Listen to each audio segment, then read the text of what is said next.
a pick and roll with it. Make a pick and roll with it.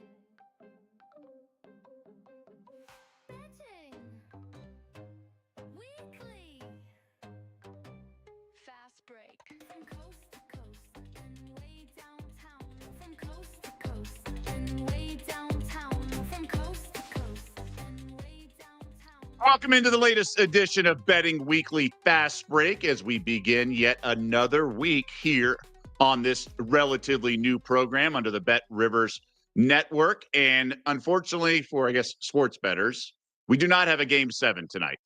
But we are discussing the NBA Finals matchup, which gets going on Monday. I am Doug Kezirian alongside professional bettor Chris Macero. As I come home to the friendly confines of my studio, Chris, you're on the road. Yes, I'm actually I'm in a little bit south of Boston today, undisclosed town. We don't want to give away too much information, but we're Paparazzi is lurking. Yeah, they're lurking around every corner. You know, we're making our way to Saratoga tomorrow for the Belmont Festival week at Saratoga. So excited about that. But you know, we can do a little recap on which was a good series for me. Indiana coming through at 25-1 for the from before the playoffs started, which I still can't believe that was the price. And I'm kind of wish I bet more on it now, obviously, but happy Indiana won. I'm getting the matchup I wanted in the finals. And, we can do a little recap and look forward and see what we got coming up this week. Yeah, this is the only time you're on this show. So I definitely want to pick your brain with the matchup, not just the series, but also game one, which is on Thursday. It's an intriguing matchup. We've heard sort of the skeptics talk about small markets, blah, blah, blah. Oh, fun fact. In terms of geography, the closest the two teams have ever been in an NBA Finals matchup with Oklahoma City and Indianapolis, the Circle City, if you will. And we'll get Wes Reynolds' take, our resident Hoosier, coming up later in the week. But let's do a little autopsy on the Pacers with the East, because I think it does sort of project to the future of where we are in the NBA, Chris. And, not that we know every little nook and cranny of the collective bargaining agreement and all the details of the second apron and things like that. But the general consensus is, with insiders and other NBA folks reporting, it's a new era in the NBA. It's no longer this predictable outcome with only 2 or 3 teams that can win the title entering the season. We're going to have more player movement. Super teams are not going to be something we can project. The windows of some teams are going to be really small unless you're built for the future, like maybe OKC. So with that being said, what did we miss with the Pacers at 25-1? Now, I missed. You did not. You did lock in that future. You saw the value, but we had 2 60-win teams. Neither made the conference finals. I think Rick Carlisle is an elite coach. We know what he did with the Mavs in 2011, but he certainly had other opportunities. He was the coach of the Pacers team for the Malice at the Palace, and they got those guys suspended. He had other opportunities to make a deep run. Does it now with Indiana. And I guess, what can we extract from this Pacers run that we can implement moving forward in future situations and kind of see this long shot sort of hit? Well, I think the two biggest factors I see looking back at the whole playoffs, and you can maybe say Boston, because they had some injuries, their depth was kind of in question, as Porzingis looked like, we're not sure what virus he has, but a lot of speculation there. But the Celtics were known as a really deep team. But they immediately got the ankle injury to Hauser. Porzingis wasn't great. Obviously, Tatum got hurt. But the two teams that are in the finals, I feel, are the two deepest teams left, and that played out throughout the playoffs. As the Knicks didn't have the depth to keep up. The Cavs had some injuries as well. I think they were overrated defensively. But what it really comes down to is the super team, like you mentioned, doesn't really automatically guarantee success. You have to have a deep team. You have to have specialists who do certain things, guys that shoot the three, a guy that can lock down defensively, like a Lou Dort or Nembhard or Nesmith, who they both took turns, keeping track of Brunson the last couple of games. You really need that. And I'm surprised the Celtics, weren't able to slow down the Knicks, injuries or not. It's still a little shocking to me based on how, in hindsight, Indiana really kind of dominated the Knicks. I mean, they did. And I think it's just a factor of their depth and a factor of, maybe Carlisle and Pritchard, the GM, made some really savvy moves, trading for Halliburton, acquiring Siakam. they're not exactly the type A superstar, but they have a deep enough team with enough working parts where enough guys do the right things at the right time. And same with OKC. They have the loaded roster, but deep at the right positions, length, star power, defense with Dort. That's the two glaring things I see, is that both of these teams are deep and they both have specialists on both ends of the court that can lead a team to the promised land. For different reasons, the Pacers run reminded me of the Celtics team that went to the finals and lost to the Warriors, because they were a 500 team, they being that Boston team, January 1 or mid-February, whatever it was, and then sort of figured everything out. Udoka was the coach, and they had their defense humming. And this Pacers team has been top 4, I believe, records since January 1. So injuries plagued them early. And to have Udoka on that team and then Carlisle on this team, great coaches, X's and O's. And you mentioned the depth, Chris. I think it really matters the second and third rounds, because that's when you have every other night as opposed to the first round and weaker opponents. So there's a larger gap between talent levels in the first round and more rest. So that's when a Knicks team can sort of shine, even though they had a pretty dragged out series with Detroit. I think that we're going to have to pay attention to what teams do the second half of the season and if they're sort of peaking at the right time. And it makes sense. The narrative made sense with Boston that year, and it made sense with Indiana this year with an elite coach, depth, and all the pieces complement one another, as you were alluding to. I like the point you just made. Like, keep an eye on what happens second half. Kind of like in the NFL, you always see that team that just kind of gets hot at the right time. Like the year the Giants knocked off the undefeated Patriots, they just got hot at the right time. They got hot the third or second to last week of the season. Catch fire in the playoffs as a wild card team. Doesn't matter that they have to go on the road. It's just like one of these things. The Pacers, doesn't matter if they have to go on the road. They're just catching fire at the right time. The odds of them beating OKC, obviously not that good. The only 4 seed ever to win an NBA Finals was the 1969 Boston Celtics. The year Russell was the head coach. They were down 3-1. They had the balloons in the rafters.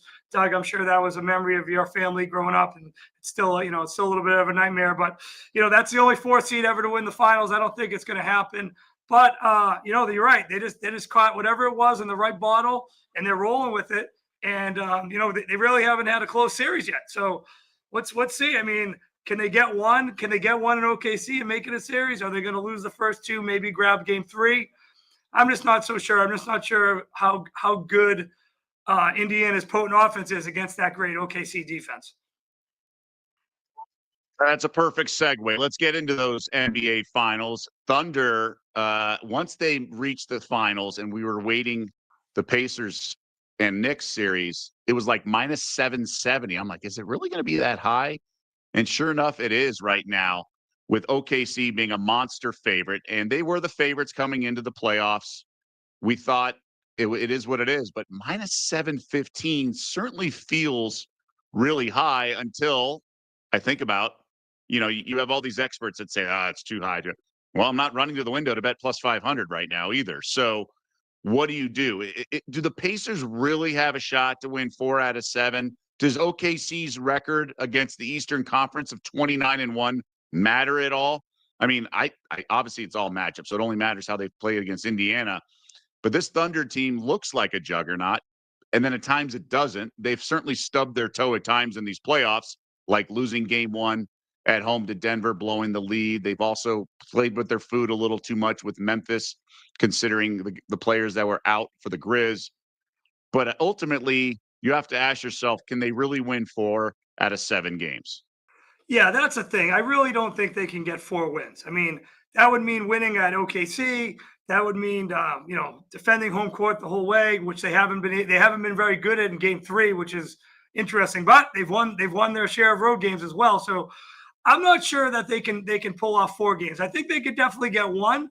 Could they get 2? Maybe they could get 2. I'm just not so sure. And if you go look back, these teams have already played twice this year, and it wasn't pretty for the Pacers. The first game, back in December, 120-114, the Pacers outshot them from the field goal percentage, outshot them from 3, and they still lost the game by 6. Halliburton only had 4 points. Lou Dort was covering him, so that's going to be an issue. He hasn't been too productive against this OKC defense. He was a negative 13 rating. He did have 8 assists. And then on the flip side, they have no answer for SGA. SGA had 45 in the first game, 8 assists. Hartenstein had 13 rebounds. Dort contributed 3 3-pointers. Siakam had a decent game, 22 and 10. But I'm just not sure that Indiana has the defensive prowess to really slow down OKC. And I'm guaranteeing that OKC has the defense to shut down Indiana because they've already done it twice this year. We'll get into this, the second game, March 29th. This was just a complete bludgeoning, 132 to 111. OKC shot 51% from the field, 47% from three. And Indiana, that number again, when they're at 33% or less, they're not going to win many games, if any at all. That's their 3-point percentage. So what you're going to look at is can the Pacers shoot 40% one of these games and get one? I think that's probably a possibility because they heat up, and we seem to see OKC stub their toe, like you mentioned, on one occasion in these series. Even the Memphis series, even though they swept them, they were down 25 points and had that crazy comeback. So I can see them getting one.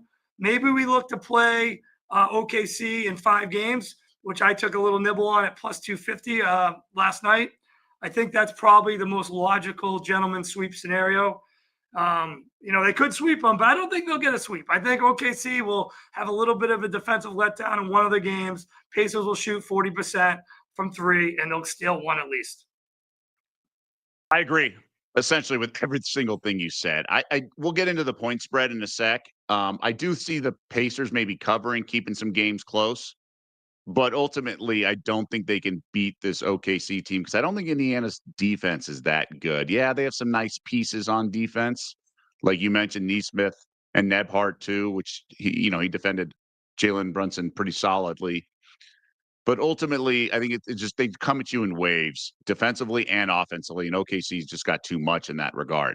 Now, you mentioned the series price. I would be shocked. I really would if OKC sweeps them. I know they could on paper, but it doesn't work like that. We just saw them lose by 40 in Minnesota in game 3.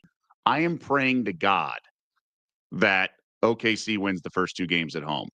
That's when you do alt lines and you do everything. They can't make the regular lineup high enough because it'll be like, look, Minnesota's a 5-point dog at home in game 3. Even if the Pacers are 1-point favorites. Now, so much depends on how the games 1 and 2 look. Games 1 and 2 of the Western Conference Finals were double-digit wins by OKC, so that's why they were 5-point road favorites in Game 3. But I like your plus 200 right now at Bet Rivers 4-1. I think that makes a ton of sense. 5.5 minus 148. So why wouldn't you just bet plus 200 instead of 148? I don't think the Pacers are going to win in 5 games. So that's the difference there. There's a big difference in the price, right? OKC to win 4-1 is plus 200. Under 5.5 games is minus 148. I do not see the Pacers winning in 5. Therefore, I would never even consider under 5.5 games from an over-under standpoint. But I do think this Thunder team is a little green, a little wet behind the ears. I don't think they have the guts and the edge to go win this thing in a sweep. But yeah, ultimately, as enticing as plus 500 is, I just don't think we can grab a piece. And I think this Pacers team's really good. I think they'd probably be here even if the Celtics were at full strength. Remember, this is a team last year that that beat the Celtics in Boston, part of the NBA Cup and all that. They went to the Final Four in Vegas. Like their ceiling's really high. I just don't see them actually winning these tight games in OKC and winning more than 1 game, maybe 2 games. I could see them. But the problem to win 2 games, you either got to win both games 3 and 4 or steal a game on the road. And I don't see that happening. Yeah, no, I agree with you. I think the ceiling for Indiana is 2 games, just based on all the stuff we just mentioned.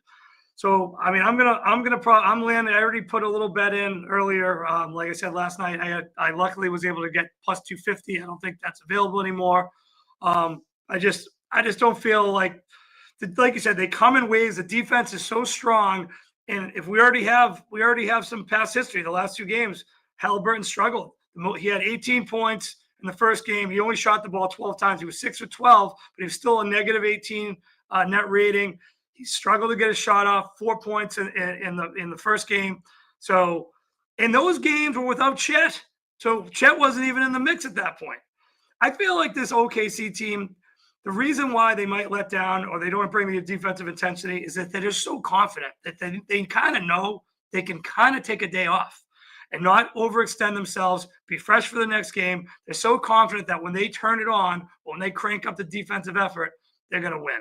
And that's why, like, we can discuss it a little bit, but I kind of lean to the over in the first game just due to the fact that I don't think they're going to be ramped up defensively. I think it's more going to be of a free-flowing game. Just get out and run, score some points, feel each other out a little bit. I don't think they're going to be up in everyone's grill on the three-point line or picking up at half court. I think there are going to be some high-flying shooting displays going on in game one. Both the games went over the posted total. That's what, 231 now or 230 and a half. It was 234 and then 243 and a half, 243 or 244. So I with some recent history, and that's without Chet, I really like the game to go over. I think it's just going to be a free-flowing game where there's some good shooting on display. Okay, and we'll get into that, but I think it's important that that's your early read because that's part of the baseline of as we discuss some series props real quick, Chris. And I don't want to do some math on the fly here, but I think I'm going to try to do that on a live broadcast. But I want to go back to that 5.5 games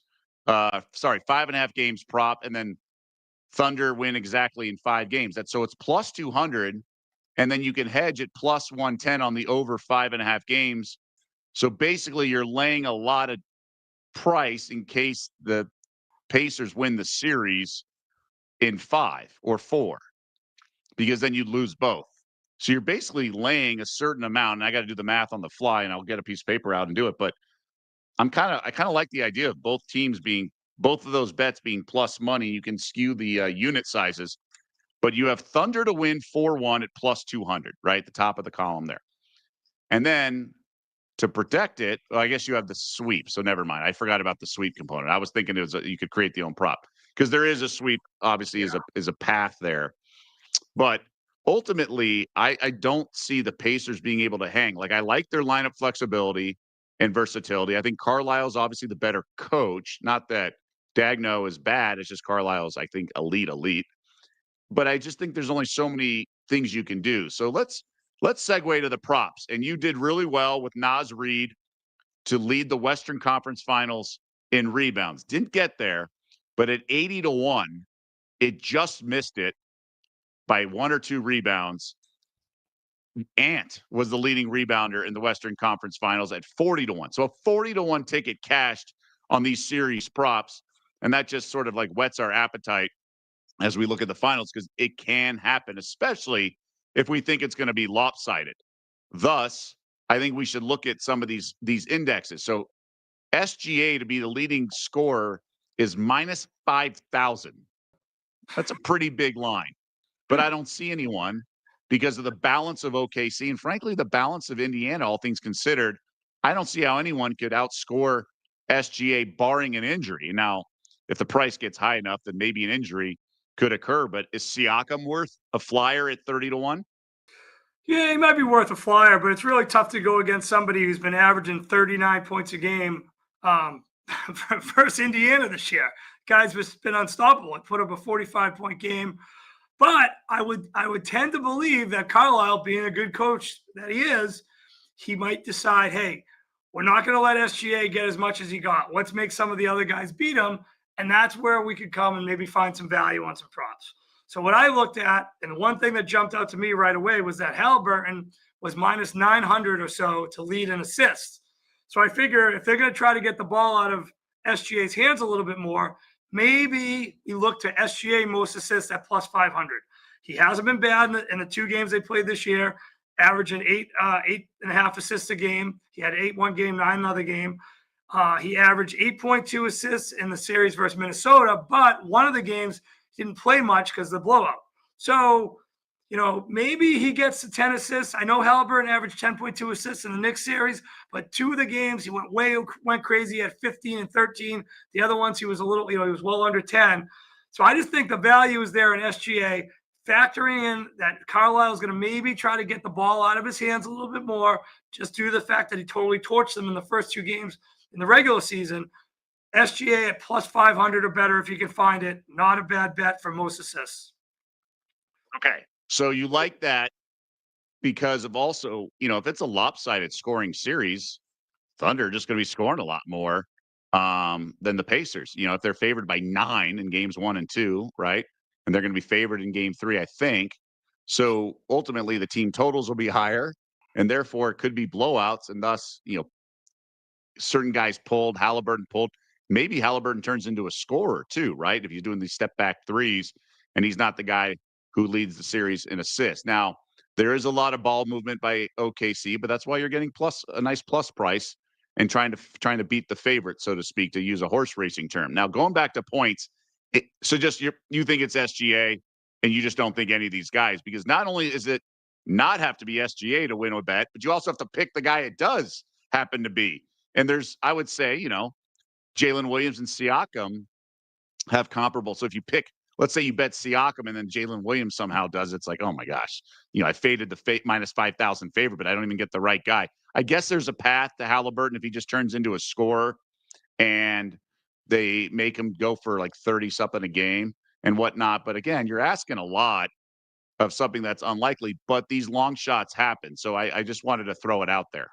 Yeah, I mean, I would have to lean to Jalen Williams, if anyone, just due to the fact that you figure OKC is going to score a lot more points than Indiana is going to score. So it's probably, I mean, even if it's not SGA, maybe SGA has a game where he just distributes and helps our assist prop. Maybe he has a game where he only scores 15 points. And, maybe Williams continues from that great series and that great game 5 he had against Minnesota. Maybe it's just the Jalen Williams series. Maybe he just comes into his own, and I could see him, it's going to be tough for him to snag the MVP, but, maybe somehow he has, I don't know, could he possibly do it? Could he put up a game where he scores 40-something points, and then SGA is just a little bit more consistent and has, they're very close on the totals? For the value that you're getting at, plus 2,500, I mean, that's a pretty 25-1. That's a nice little, spread there. So, I mean, obviously, I'm not going to lay it with SGA. I'm not going to risk 5,000 to make 100 on something that looks obvious. But yeah, you might want to go with Jalen Williams. I wouldn't go with Siakam just due to the fact that OKC, unless you think some of the Pacers are going to win the series, I just can't see it. But I think you're just going to go with you got to go with an OKC player, and Jalen Williams is the most likely guy to upset SGA with most points. And injuries happen, injuries do happen. Not that we would root for that, but you can tweak an ankle. Guys can miss a game. It happens.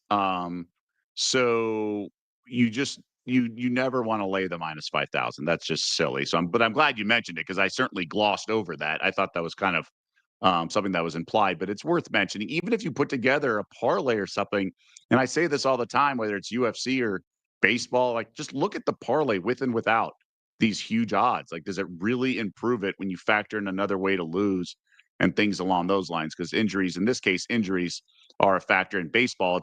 It's baseball, right? You never know who the pitcher can get rocked. But I think the rebounds one is really compelling as well because Chet Holmgren's the favorite, and he's coming off a Western Conference Finals where he went under his rebounds prop in every single game. It went from 8.5 to even 7.5 the last couple games. He's a guy who on offense certainly plays the perimeter, stretches the defense because he can certainly shoot the ball and then cut. And he did a great job of that in the last couple games of the Western Conference Finals. And you mentioned earlier that he didn't even play in the first 2 regular season meetings. So we don't really have a reference point of what these matchups sort of play out. I think Hartenstein at plus 450 is really enticing. I know guys like Turner and all these guys live beyond the perimeter. I don't love any of the Pacers guys grabbing a bunch of rebounds. I think there's some value on maybe a Jalen Williams or Hartenstein, someone like that. I like Hartenstein, and I love this price at Bet Rivers. This is the first I've seen it at plus 450. I'd advise anyone to grab that right now. Hartenstein had 13 rebounds in one of the games. The other game, he only had 5 rebounds. This is games versus Indiana this regular season. And one of the games, he had 5 rebounds. We only played 14 minutes. I'm not sure if he came out for injury or not. But I would be all over Hartenstein at plus 450. I'd also play Siakam. I played both of them. And I'd hope, obviously you're going to hope to get one of them, but you should have 2 guys at plus money. I would not be touching Chet at all. Like you mentioned, he went under his rebound prop in the majority of the games in that series. He did come off a good shooting series but I just don't feel like he's down there banging for rebounds. He's just he's tall, he's down there, but he gets moved out of the way easily. And I would not lay that price at all. I mean, obviously he could possibly get there, but I was shocked at Hartenstein at that price, 450. And I also think Siakam. I mean, Siakam played 2 games against OKC. He's got 9 rebounds in one, 10 rebounds in the other, at averaging 9.5 against OKC this year. That's nothing to sneeze about. I kind of like that as well, plus 500. Okay, so if you have a plus 450 and a plus 5, you can split up your normal bet size. Let's say it's 1 unit. Split it up half a unit on each. So you do the math. It's obviously half the payout, but you give yourself 2 guys. It's like creating your own prop. Will either of these 2 guys lead the NBA Finals in rebounds? So it's kind of simple math to a certain extent, but obviously different prices of plus 450 and plus 500. I think this is going to be sort of a track meet and a lot of threes being shot. Long rebounds, does that mean like a Halliburton or even an SGA could lead the entire series, 4, 5, 6 games in rebounds? Like maybe not Neesmith at 30-1, but it does give me sort of curiosity that it doesn't necessarily have to be a big man, just with the nature of how I think this offense is going to unfold. Yeah, SGA has been rebound happy. He's got the long arms. He's always seems to be in the right spot. He's slithery. He's in there. He had 7 rebounds in the March 29th game against Indiana. So that's not out of the question either. I mean, even in game 1 of the Western Conference Final, Isaiah Joe led in rebounds with 8 at one point with about 5 minutes to go in the fourth quarter. So a guard can definitely lead a game in rebounds. I'm not sure if he can lead the series in rebounds, although Ant just pulled it off at 40-1. So these things are out there. So you just, you got to get a little bit lucky. But another thing I like to do is I'm going to play them both straight up, but I like to add a little future down the road. So, maybe I take Hartenstein at plus 450 and I add it with a college football team I like. Hartenstein leads a series of rebounds. Next thing you know, I have Alabama at 50-1 or 60-1 instead of 12-1. Okay. So you bring up a good point. Maybe it's worth betting him just each game, like SGA, to lead that game in rebounds. So you're not going to get huge price, but you could win. It's much easier to win one game than it is an entire series. So that could be a nice approach in that regard. So let's get back to game 1. You've touched on how you think it's going to unfold. At Bet Rivers, this number's come down a little bit. It's at -9, -113 instead of being -9.5, -110.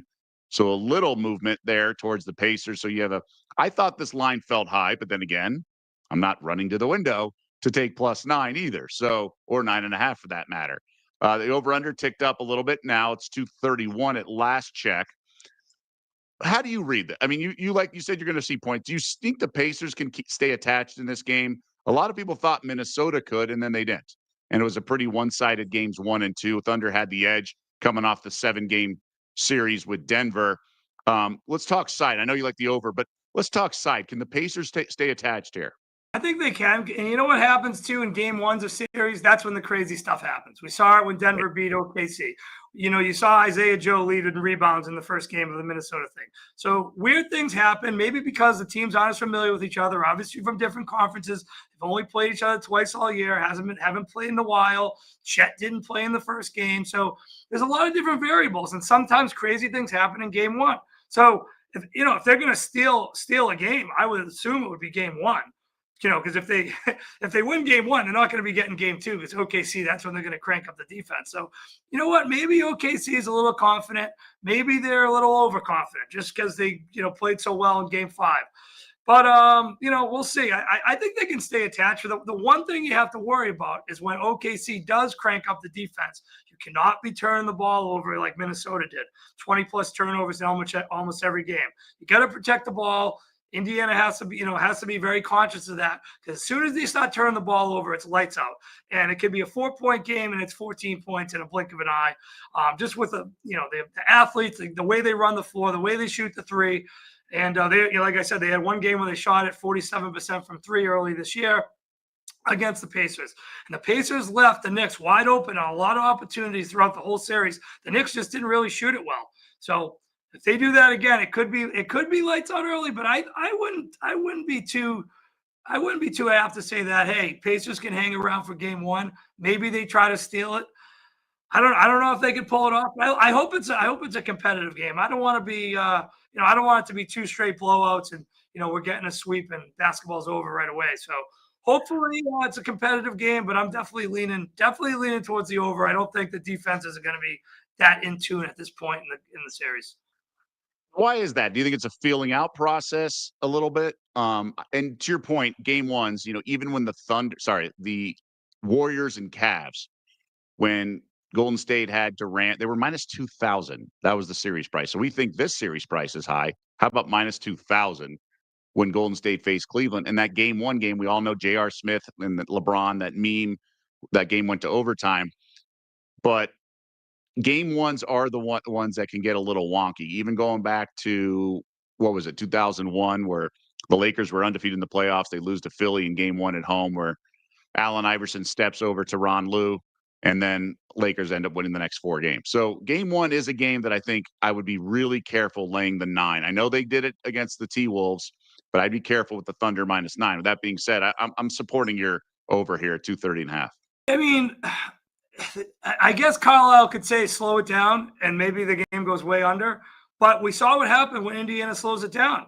Nothing happens and they don't score and they have no chance to win.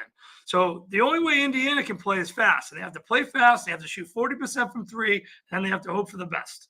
I don't see them trying to slow it up and walk it up because that's just not their style. And that's what Halliburton said. That was the game they kind of gave away. So I'm gonna just go with what they do best. They're gonna have to play fast, shoot the 3 well. OKC will run with them. They've already run with them twice this year. They scored 121 game. They scored 132 in the next game. So that's a pretty good average. That's 126. So I think this game's going to go over. I just don't think the defensive intensity in the first game. Both teams exhale. You're in the NBA Finals.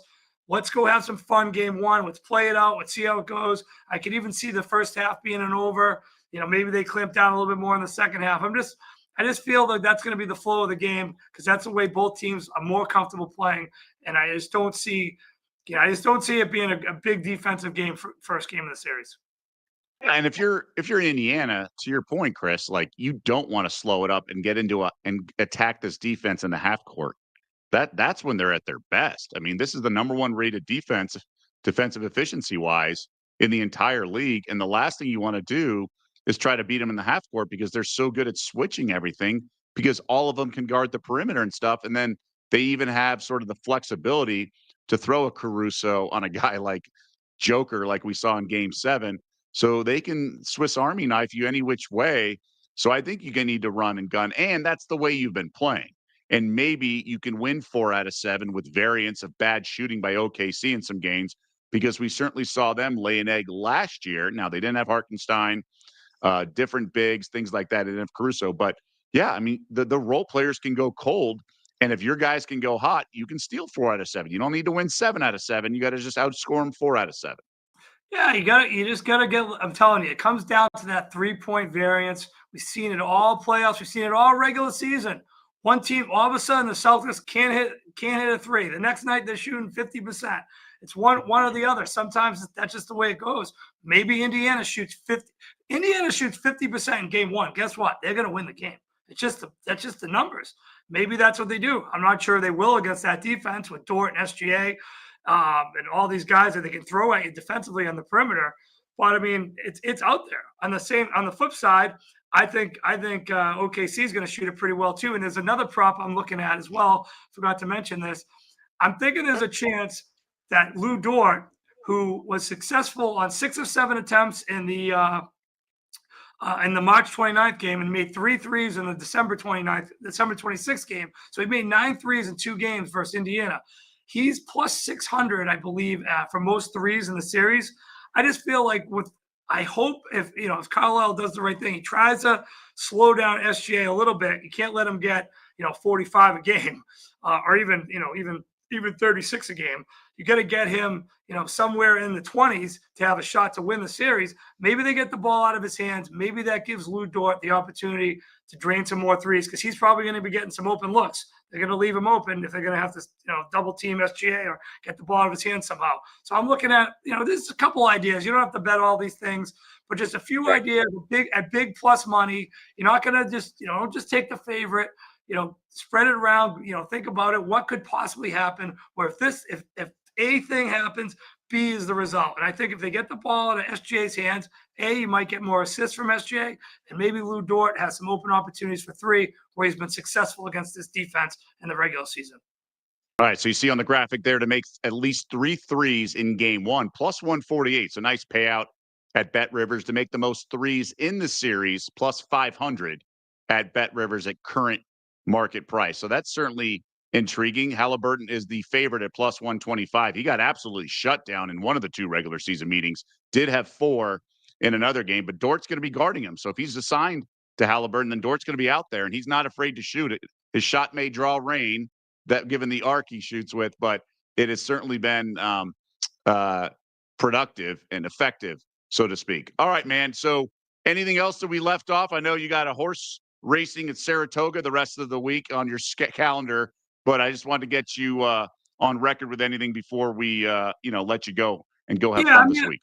I'm going to dabble in all those player props just for, not crazy bets. You just throw, half a unit, quarter unit, just to have some fun. You want to get some value. You want to try to add some stuff for some future parlays, things along those lines. Like the other day I had the Nas Reed plus 8. I had to win plus 500, but I also added a little more Nas Reed and it, with a future. That's just what I do. That's like, I like to build my future portfolio. Right now I'm trying to build up Alabama for national championship in college football.